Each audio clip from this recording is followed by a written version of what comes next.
11th house.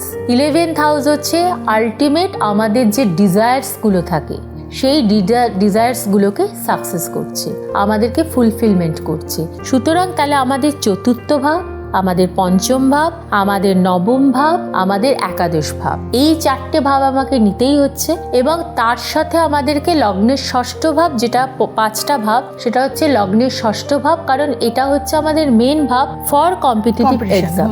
তো সুতরাং আমাদের প্রথমে পাঁচটা ঘর, তাদের অধিপতি, পাঁচটা ঘরে কোন কোন গ্রহ অবস্থান আছে, তারা দুর্বল না সবল, তারা রেট্রোগ্রেড না ডাইরেক্ট, তারা কোন গ্রহের নক্ষত্রে আছে, তাদের উপর কোন গ্রহের দৃষ্টি রয়েছে, তারা কোন গ্রহের সঙ্গে সহাবস্থানে রয়েছে, স্বর্ণারী চক্রমে বা নবতারা চক্রতে তারা দুর্বল কিনা বা তারা সবল কিনা, তারা প্রত্যারী কিনা, তারা মারক কিনা, তারা বেনিফিক প্ল্যানেট কিনা, তারা ম্যালিফিক প্ল্যানেট কিনা, নবাংশ চক্রে তাদের অবস্থান, D60 চার্টে তাদের পাওয়ার। আমরা এতগুলো বিচার করছি, করে যদি আমরা দেখি যে সব কিছু ঠিকঠাক ম্যাচ করছে, তাহলে কিন্তু কম্পিটিটিভ মূলক এক্সামে কিন্তু আমরা ক্লিয়ার করছি।